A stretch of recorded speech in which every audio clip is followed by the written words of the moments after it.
Time now for your forecast first. WRBL News 3 First Alert Weather. Good afternoon. The Morgan & Morgan camera at Auburn University. Our Jordan Hare camera there on the campus. Plenty of blue skies. We did have some morning clouds, but we're starting to slowly warm up across the area. 63 Columbus, 62 over in Auburn. We do have some areas of some 50s, but overall it is going to be a very nice afternoon. Plenty of sun, very above average, somewhat warm, very pleasant for this Tuesday, but we'll be talking about a bigger warm up in this first alert forecast. You're watching WRBL News 3 on your side. Straight ahead, an arrest is made in a Truist bank robbery in East Alabama. Next, Harris County High School has a new principal, why the hiring is one for the history books. Plus, ambulance service one step closer to returning to Smith Station. We'll explain as News 3 Midday starts right now. On your side, this is News 3 Midday. Good afternoon, everyone, and thank you for trusting News 3. I'm TERESA Whitaker. We begin in Opelika, where police have made an arrest in a bank robbery. On February 11th, Opelika police received a call of a bank robbery at Truist Bank on 2nd Avenue. That robbery happened just before 11 o'clock in the morning. Well, on Monday, Opelika police arrested 57-year-old John Hodges, this man, on a charge of first-degree robbery. News 3 is working to confirm additional details about evidence investigators have that they say connects Hodges to that robbery. Stay with us on air and online for the latest. Well, the May primaries are just around the corner, and Georgia Governor Brian Kemp is kicking off his campaign into high gear. News 3 had an exclusive interview with Governor Kemp on Monday at his Cobb County campaign headquarters. Kemp is facing a Republican primary challenge from former U.S. Senator David Perdue, who has the backing of former President Donald Trump. Some Republicans have voiced concerns that a tough primary will hurt the party's chances against the likely Democratic candidate, Stacey Abrams, in November. But Governor Kemp says he's not backing down. If you don't have anything to fight with, you're going to run. I got plenty to fight with. You know, I'm going to keep fighting anybody that's out there that, you know, wants to change the way our state operates or not telling the truth, and that's what I'm going to do. That's what my family's doing. That's what our great Georgia team's doing. We're going to keep doing that. We got a state that's worth fighting for. Kemp also talked about the process for filling the vacancy in the Muskogee County District Attorney's Office. You can watch the full interview with Kemp on our website at WRBL.com. Meanwhile, a federal judge has ruled Georgia's new congressional and state legislative maps can be used for this year's election cycle, saying there's not enough time to make changes before the primary. Monday's ruling came after a hearing last month challenging the newly drawn districts signed into law last year by Governor Kemp. The lawsuits allege the maps weaken the electoral strength of communities of color. Harris County High School is welcoming a new month and new leadership effective today. Lindy Snyder is the new principal of Harris County High School. She's also the first female to fill the position. Snyder's journey with the school district began long ago when she was hired as a substitute teacher. Snyder says her new role feels like home as she continues her journey within the district.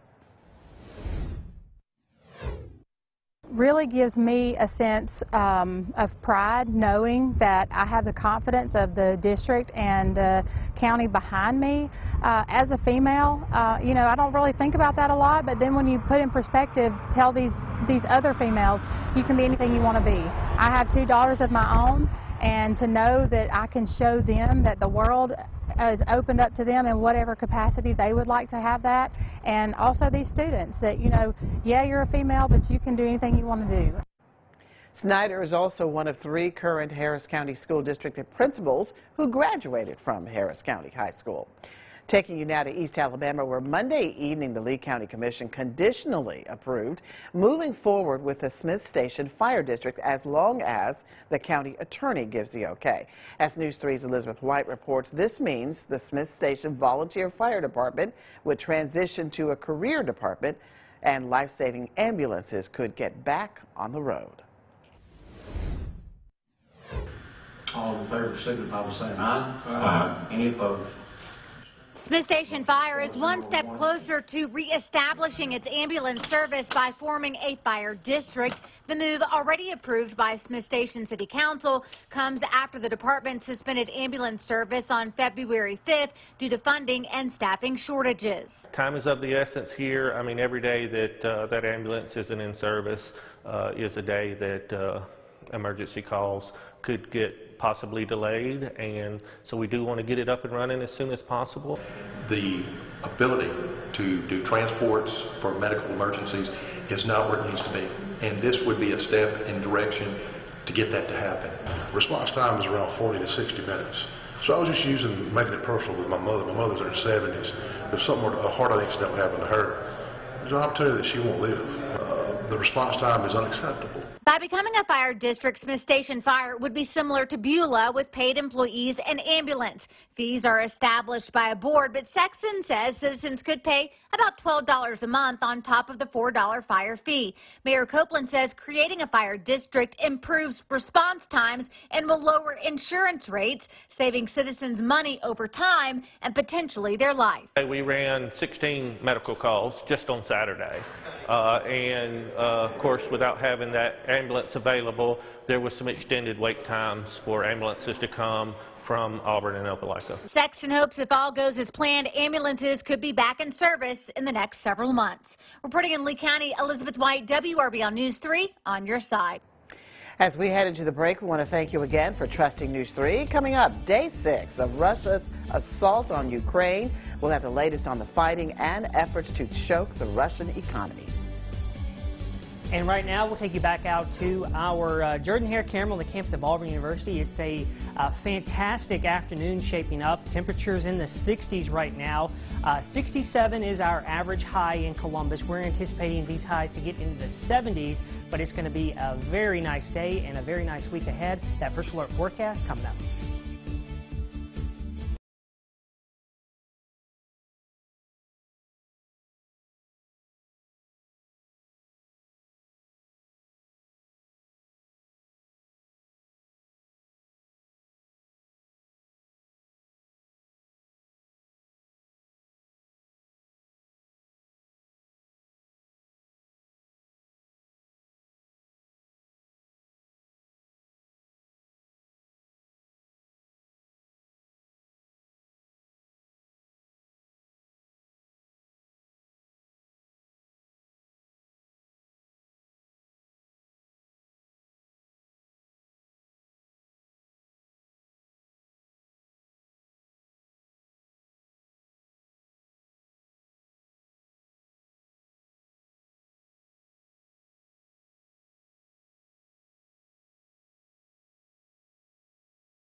on your side.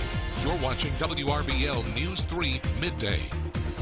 Ukraine's president is calling an attack in the country's second largest city an act of terror.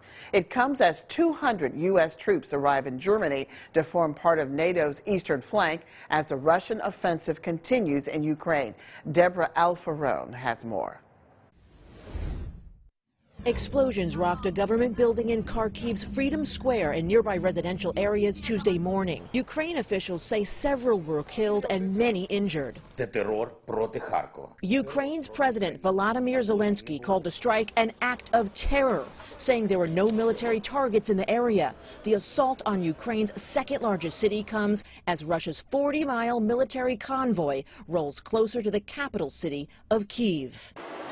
Crowds packed Kyiv's train station to flee the city as the biggest ground war in Europe since World War II entered its sixth day. It's a big tragedy for me to leave my city, and actually I don't know, am I going to come back or not? Russia is finding itself increasingly isolated by tough economic sanctions, disapproval among world leaders, and in a sign of solidarity, European Union ambassadors at a UN conference walked out with Ukraine when Russia's foreign minister began his address.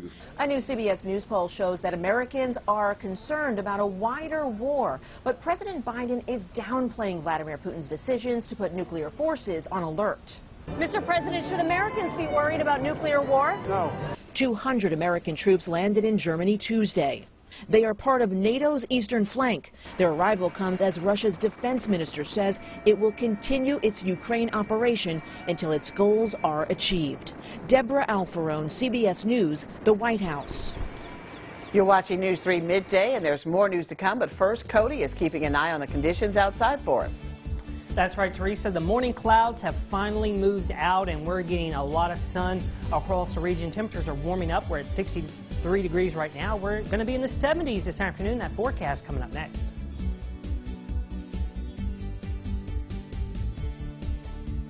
One call, that's all.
on your side. Meteorologist Cody Nickel has your first alert forecast.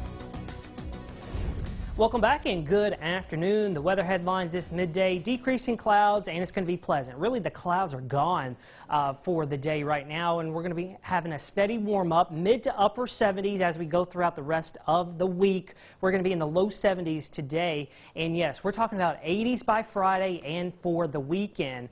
But those temperatures outside right now, we're in the mid to upper 60s out across the region. Columbus right now at 63. We do have 67 in Eufaula.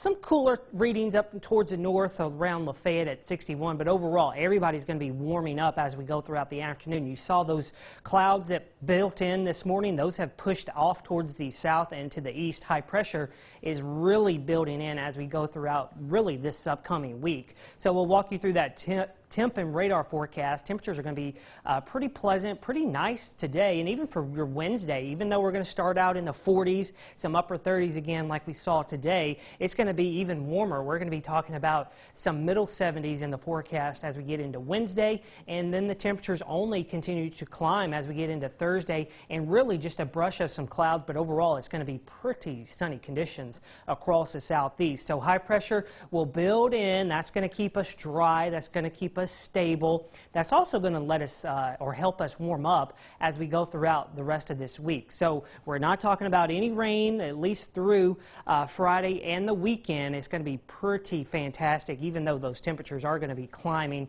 into the 80s, and it's maybe a little bit warm for some, but overall as we get into Thursday, a boundary towards our north, really not going to make it here as high as a little bit on the stronger side, but the rest of that forecast today, plenty of sun. It is going to be quite nice. Temperatures around 71. We'll cool off again. We'll have clear skies tonight, so we'll cool back into the 50s and 40s by the time you wake up for your Wednesday morning, but we're going to be warming up again. We're calling it 76 for your Wednesday, 77 for Thursday. Morning still maybe a tad bit on the chillier side in the 40s, but Teresa, look at that, 80 degrees by Friday. That's going to feel very much like spring, and even this weekend, that is going to be pretty nice with those 80s right there, 82 and 83, but we are tracking that chance of rain. It holds off for this week and the weekend, but we'll come back on Monday, maybe afternoon, evening, but still that chance of rain is on the smaller end. All right, thank you so much, Cody. Stay with us. Just ahead, several U.S. businesses are scaling back their services from Russia. We'll tell you the latest company's decision after the break.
On your side, you're watching WRBL News 3 Midday.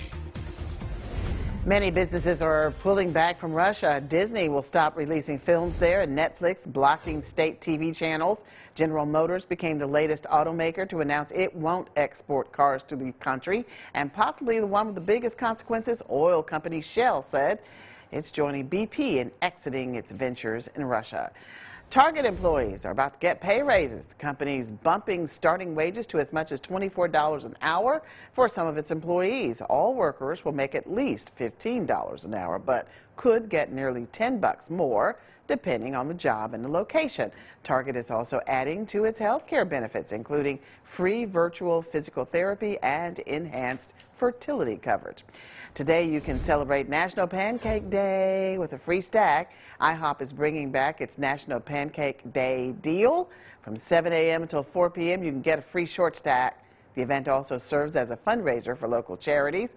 IHOP says it has raised more than $30 million since its first National Pancake Day in 2006. That is a look at the day's consumer news. Cody will have a final check of your forecast after this break.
On your side, you're watching WRBL News 3 Midday. All right, Cody joining us now with a final look at our forecast.